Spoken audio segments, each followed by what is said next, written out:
السلام عليكم ورحمة الله وبركاته. أنا جو معلي شريف فيديو كان وحاء وقاعد جي سي سي عنو قاعد مركو دميو محا أفرن ودوين عين كيا أفرن وما حي فرقي ودحية 6 فورم يو كوليج وما حي فرقي ودحية بي تك يو اي ليفل وحبرشة ودنا كان واجرن جرا أو كله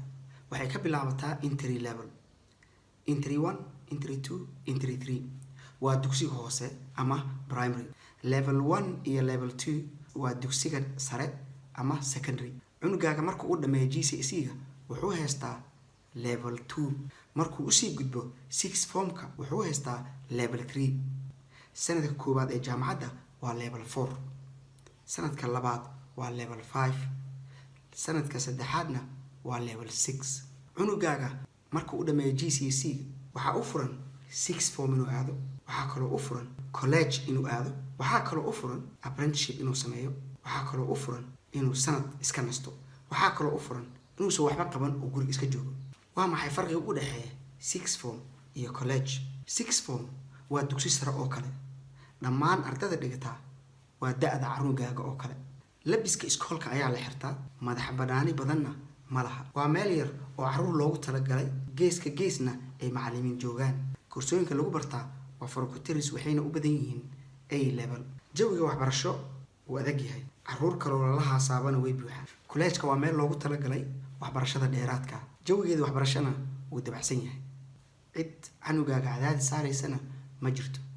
ardada dhigata college-ka waxa ugu yar 16 sano oo waxay iskugu jiraan dad waaweyn iyo da'yar waa meel weyn oo albaabadeedu ay furan yihiin xornimo leh kaliya waxa ka bixi kara qof adag oo dantiisa garana koorsooyinka college laga dhigo waxay u badan yihiin waxbarasho xirfadeed A levelna waa lagu dhigaa waa maxay farqiga u dhaxeeya A level iyo B tech A levelka waa koorsooyin adag oo u baahan akhris badan qoraal badan iyo faham badan inta badanna waa theoretical imtixaano adag ayaa la fariistaa qaabka wax loo barayo carruurtana aad ay uga gedisan tahay qaabkii dugsiga sare cadaadis badan ayaa cunuga saaran sababtoo ah cunugu wuxuu ka cabsanayaa in koorsada laga tuuro haddii uu keeni waayo buundooyin fiican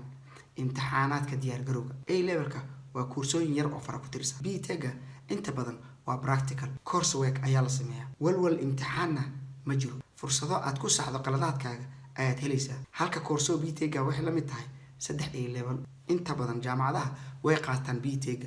marka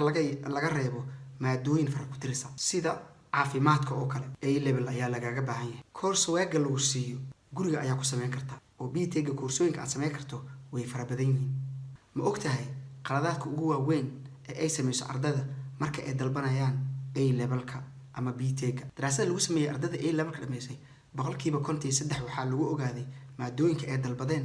inay ku qaldameen ayna ka shalaynayaan oo ay jeclaan lahaayeen inay dib u noqdaan oo ay soo saxaan qaladaadkooda markii la weydiiyay sababaha ku kalifay inay qaladaadkaas sameeyaan waxay yiraahdeen saaxiibadayoo dhan waxay aadeen 6 form kaas sida daraadeed anigana waan aaday macallinkayga ayaa igu yiri maadadan waad ku fiican tahay saaxiibadayoo dhan maadadan ayay dalbadeen aniguna maadadan ayaan dalbaday sababahan waa sababaha carruurta go'aanka qaldan ay u qaateen sida daraadeed adiga iyo cunugaagaba waa inaad si fiican uga fiirsatiin cunugaaga ha ka fikro maadooyinka uu dalbanayo sababtoo ah waxay ku leeyihiin saameyn weyn fursadihiisa hadhowti jaamacadda iyo maadooyinka uu sameyn karayo ka hor inta uusan dalbanin A levelka cunugaaga waxaa lagama maarmaan ah inuu yaqaano maadada uu doonayo jaamacadda inuu ka sameeyo iyo waxa looga baahan yahay maadadaas tusaale ahaan cunugaaga hadduu doonayo inuu dhakhtar noqdo waxaa looga baahan yahay 3 A level laba ka mid ay tahay biology iyo chemistry haddii uu la imaan waayo labadaas maado dadaalkiisii labadii sano soo dhaafay waa hal bacad lagu lisay hamigiisii dhakhtarnimana halkaasuu ku burburay sidoo kale waxaa laga yaabaa cunugaaga A level adag inuu dalbado dadaal iyo juhdina uu geliyo maalintuu jaamacadda yimaadana lagu yiraahdo muhiim maahan A levelkan waxaa lagaaga baahnaa A level kale waa talo 2 sano ka hor cunugaaga dhaaftay cunugaaga hadduusan garanaynin maadada uu doonayo jaamacadda inuu ka dhigto ama takhasuska uu rabo inuu sameeyo ha sameeyo facilitating subjects ha sameeyo biology physics chemistry maths english history iyo language maadooyinkan waxay u fududeynayaan inuu jaamacadda wuxuu doono ka dalbado waa maadooyin aad u adag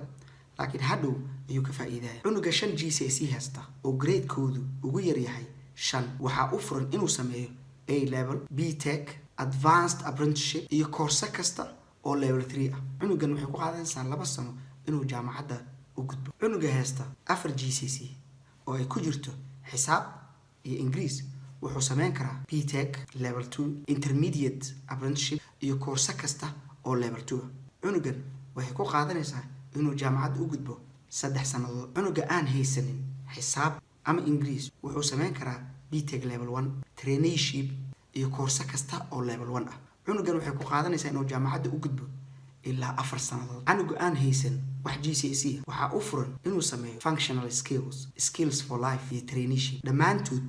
waa entry level education. cunugan xaalkiisu waa kow. si kastaba ahaatee dhiirigeli canugaaga si uu guul iyo horumar u gaaro. guusha iyo horumarka kuma xirna GCSE iyo A level. muhiimaddu waa cunugaaga oo ka badbaaday musiibooyinka adduunkan asagoo ilaahiisa adeecsan. fadlan subscribe dheh saa u aragtid fiidiyoyada aan soo waday. asalaamu calaykum, waa mahadsantihiin.